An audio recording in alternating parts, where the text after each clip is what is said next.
Halina't muli po nating pakinggan at panoorin ang mga video ng Mensahero ng Silangan. Dahil sa mga video pong ito, dito po natin masumpungan ang mga kasagutan sa atin pong mga matagal ng katanungan. Tara po, panoorin po natin.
Masayang balita mga Oferians, dahil sa mga requests at mga reaction na pagtanto namin na may kailangan tayong balikan.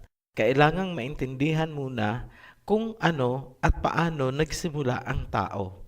Ito yung kauna-unahang video na aming ini-upload sa pagsisimula pa lang ng ating channel noon. Ngunit nakakalungkot dahil hindi talaga naintindihan ng karamihan, nami-misinterpret talaga, kaya nagdesisyon kami na gumawa ng Tagalog version at ibahin ang approach at style. Kapag naintindihan nyo ito, ibig sabihin, handa na kayong maintindihan ang Book of Revelation. Kung naaalala nyo pa, yung prophecy tungkol sa dragon with 7 heads at ang woman clothed with the sun, maraming hindi yon naintindihan. Ipapakita natin kung ano ang kinalaman doon ng Genesis. Una, ayon sa Revelation, ang dragon ay ibinagsak sa lupa. Mga fallen angels po yun. Wala naman pong ibang ibinagsak dito sa lupa, kundi mga fallen angels. Pagkatapos, sinabing ang dragon ay may 7 ulo. Kapag inalam mo naman kung ano ang kahulugan ng 7 heads o 7 ulo, ang sinasabi ay, ito daw ay 7 kings. So, kings, naging tao po. Pwede rin daw na ito ay mga hulugan ng 7 hills. Ang 7 hills, kung titingnan natin sa Biblia, ay nangangahulugan ng 7 kingdoms o kaya 7 bansa. Ngayon, ano ba ang bumubuo sa mga kingdoms at mga bansa? Eh di mga tao. Pansinin, mula sa pagiging heavenly angel, napunta sa pagiging tao, kings, at naging nation, kingdoms. So ito ay naging isang lahi.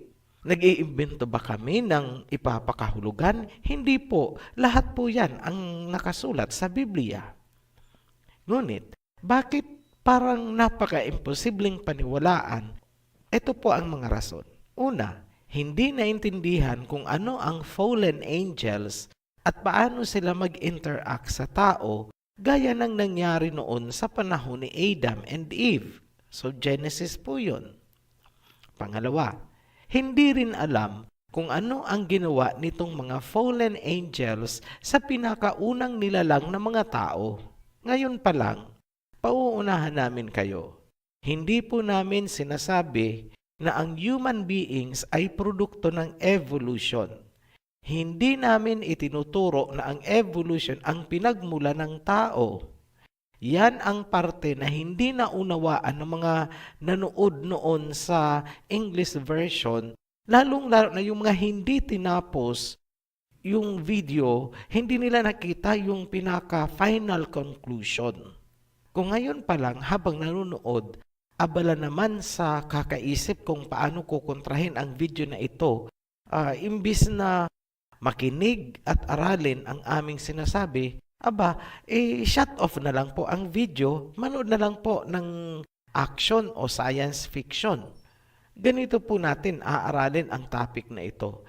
Magbibigay muna kami ng ibang analogy scenario para lang na matrain ang isipan natin kung paano ba talaga i-analyze ang bahagi ng Biblia na nabaluktot ng napakahabang panahon. Kumbaga sa pilay, nagkalaman na, nagkaugat na, naninigas na, at yan ay ating hinihilot ngayon. So, ito yung practice situation. Kunwari ikaw ay may hawak na isang nobela, binabasa mo ang chapter 1 at chapter 2. Sa unang chapter, ganito ang istorya. Isang sanggol ang ipinanganak. May nakaimbak ng gatas, mga laruan, at lahat ng kanyang mga kakailanganin habang lumalaki siya. Sagana ang mga prutas mula sa mga punong kahoy na nakapaligid sa playground ng bata. Meron ding malinaw na batis kung saan siya pwedeng maglaro. Luntian, malaparaiso ang paligid at maganda ang panahon noong isilang ang sanggol. Lahat ng kanyang inabutan ay nakahanda para sa kanyang paglaki. Yan ang istorya sa chapter 1 ng nobela.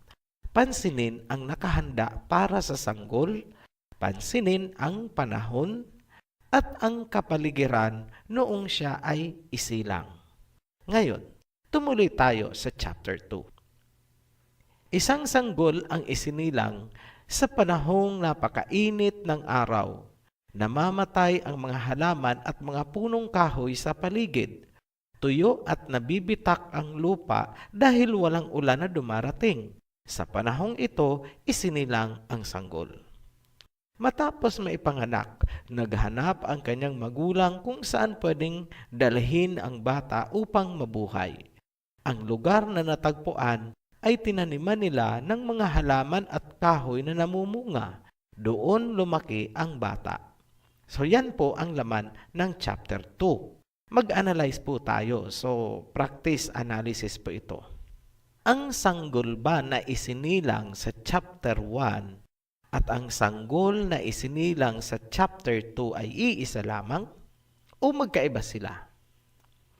Kung sasabihin mong iisa lang sila, na ang sanggol sa chapter 1 ay siya rin namang sanggol na tinutukoy sa chapter 2, ang payo namin ay replay mo ang video, pakinggang mabuti at intindihin. Ang sanggol sa chapter 1 ay isinilang sa magandang panahon, luntian ang paligid at nakalarawan ang kasaganaan. Samantalang ang sanggol sa chapter 2 ay isinilang sa panahong sobrang init at namamatay ang mga halaman at punong kahoy.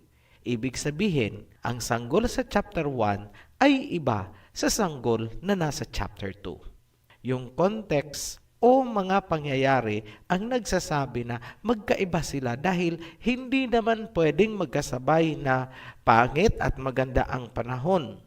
Ngunit, kung ipagpipilitan pa rin na iisa lamang sila, something is wrong with your logic.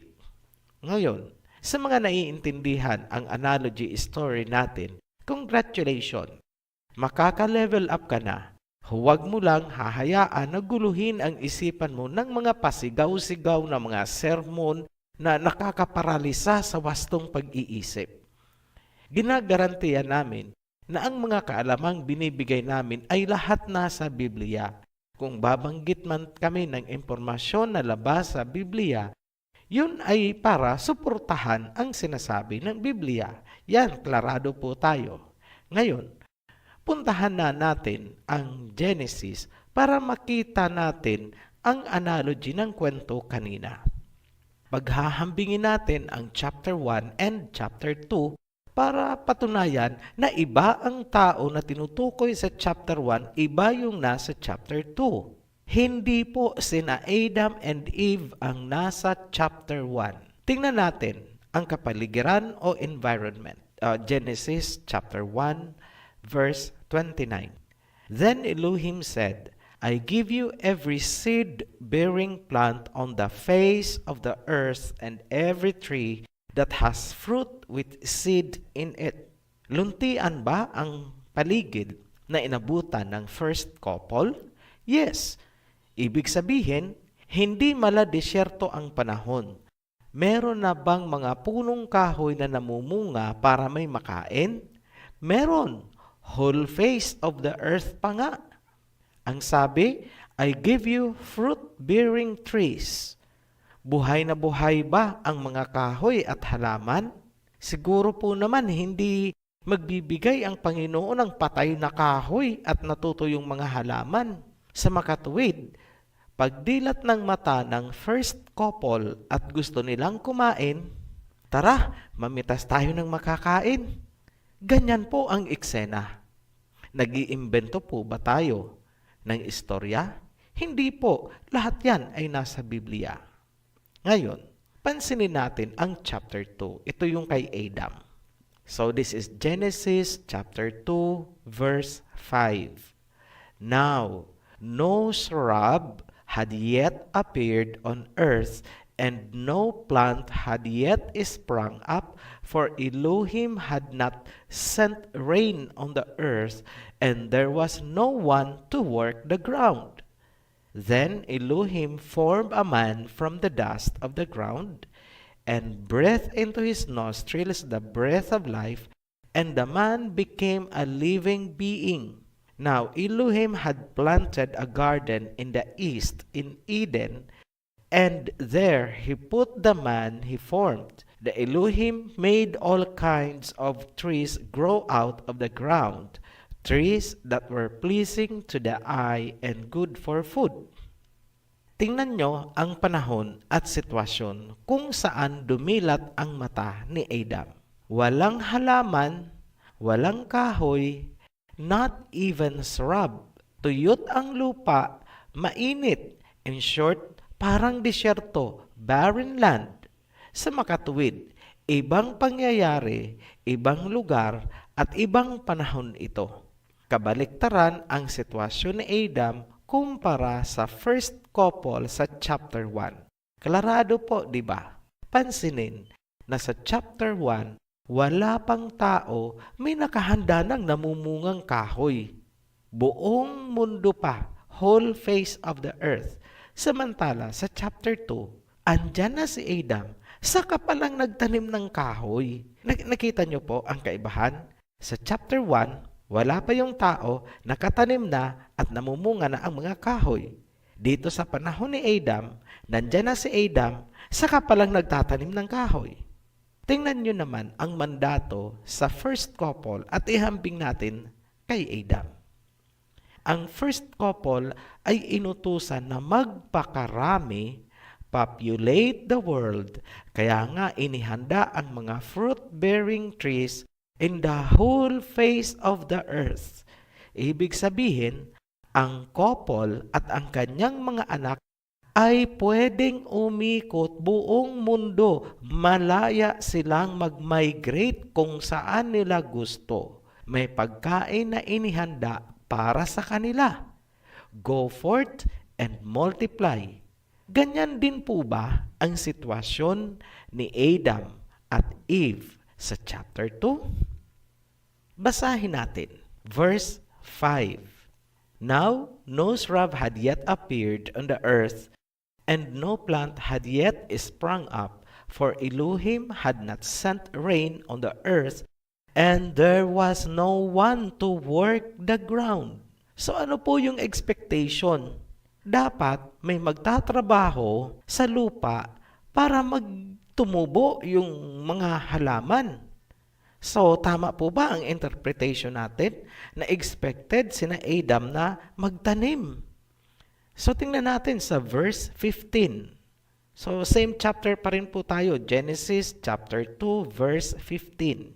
The Elohim took the man and put him in the garden of Eden to work it and take care of it. Klarado. Pansinin ang verse 5.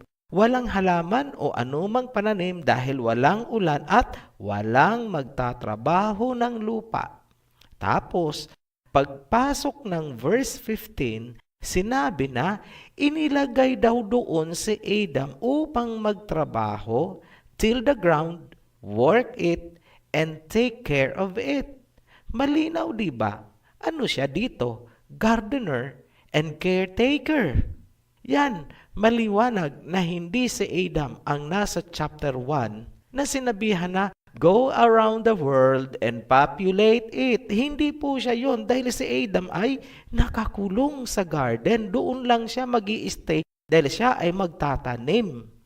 Yan maliwanag na hindi si Adam ang nasa chapter 1. Kasi yung first couple doon ay mag-tour around the world para mag-populate. Samantalang si Adam ay hardinero at caretaker ng Garden of Eden. Maliwanag, di ba? Alam nyo, kaya nalilito kayo dahil sa mga doktrina. Ngayon, paano umentra sa eksena si Eva? Tingnan natin ang verse 18. So, Genesis chapter 2, verse 18. The Elohim said, "It is not good for the man to be alone. I will make a helper suitable for him."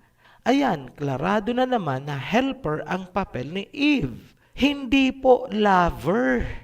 Huwag po i-romanticize ang istorya ni na Adam and Eve. Kung gardener si Adam at helper niya si Eve, ano pala ang magiging trabaho ni Eve? Di hardinera. Alangan naman na mangingisda si Eve. Punta po tayo sa verse 19. Now the Elohim had formed out of the ground all the wild animals and all the birds in the sky. He brought them to the man to see what he would name them.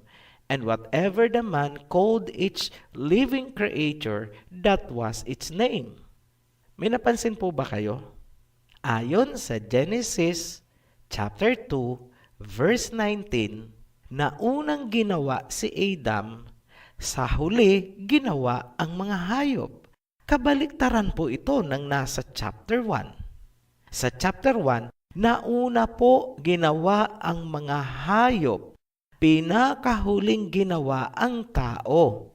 Yan, isa pang katibayan na ibang creation event ang chapter 1 at chapter 2 ng Genesis. Baliktad po. So, yung mga nagtuturo po na sinasabi nila na ang chapter 2 daw ay summary lang ng chapter 1 o parang inulit lang. Hindi po. Dahil magkaiba po ang impormasyon, nagkukontrahan po ang dalawa. Bago tayo lumayo, pansinin ang pagkakasunod-sunod. Sa chapter 1, unang ginawa ang mga halaman, sumunod ang mga hayop, huli ang tao. Pero sa chapter 2, una ang tao, sunod ang halaman, panghuli ang hayop. Yan po ang kaibahan ng chapter 1 at chapter 2 kung titingnan natin yung pagkakasunod-sunod. Kaya hindi po pwedeng sasabihin na ang chapter 1 at chapter 2 ay iisa lamang. Yung couple doon sa chapter 1, the first couple, hindi po yun si Adam and Eve. Check for yourself. Read your Bible. Yung sa chapter 1, sinabihan na go forth and multiply, magpakarami kayo sa balat ng lupa buong mundo. Kaya nga nilagyan ng fruit-bearing tree, whole face of the earth. Pero sa chapter 2, iba po.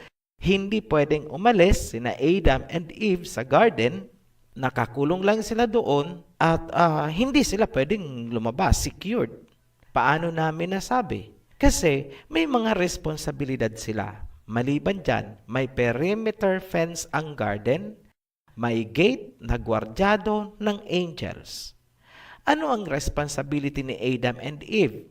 Kailangan nilang linangin ang garden, caretaker sila, pangalawa, may mga animal silang dapat alagaan. So in short, gardener and zookeeper. Ngayon, ang purpose ba? Bakit ginawa si Adam and Eve ay para magpakarami? Hindi po. Hindi po natin binabaluktot ang Biblia. Pero tandaan na ang sinabihan na magpakarami ay ang first couple sa chapter 1. At napatunayan na natin na hindi yun sina Adam and Eve dahil sa mga magkakasalungat na pangyayari. Mahabang panahon ang agwat ng mga pangyayari sa pagitan ng chapter 1 at chapter 2. Ang mga pangyayaring yon ang missing link. Bakit nilikha sina Adam and Eve at bakit kailangan na ikulong muna sila sa isang secluded, restricted, protected zone na tinawag nating Garden of Eden. Maraming fragmented na information sa Biblia na kapag pinagsama-sama ay nagbibigay ng paliwanag para maintindihan kung ano ang naganap. At yan ay susuportahan din ng mga scientific findings. Tandaan na ginagamit natin ang science upang suportahan ang Bible. Don't get us wrong. Ang palatandaan ng malaking pangyayari ay makikita doon sa bungad ng chapter 2, kung saan inilarawan na sa panahon na ginawa si Adam ay walang ulan, natuyo ang lupa, walang mga halaman, walang mga punong kahoy. Ano ang mangyayari doon sa first batch ng tao na nilikha sa chapter 1? Mamamatay. Kung nakasecure sina Adam and Eve at hindi pwedeng lumabas, ibig bang sabihin may danger sa labas? May peligro ba? May epidemic ba na posibleng makakontaminate sa kanila? Kung titingnan kasi sa modernong pananaw, naka-protective isolation sina Adam. Gaya ng sinabi natin kanina, may mga fragmented na impormasyon, magkakawatak-watak na impormasyon na makakatulong sa atin para maunawaan ang mga pangyayari. Uunti-untiin natin yan habang nagpapatuloy ang series na ito. Muli po kaming nagpapasalamat sa inyong patuloy na pagtangkilik sa ating mga videos. Hanggang sa muli, be blessed, Oferians. Maraming salamat po sa inyong pakikinig at panonood ng video ito. At kung kayo po ay may natutunan, paki-like and share na rin po. At nasa baba po ang ating link para po sa inyong mga komento. Salamat po.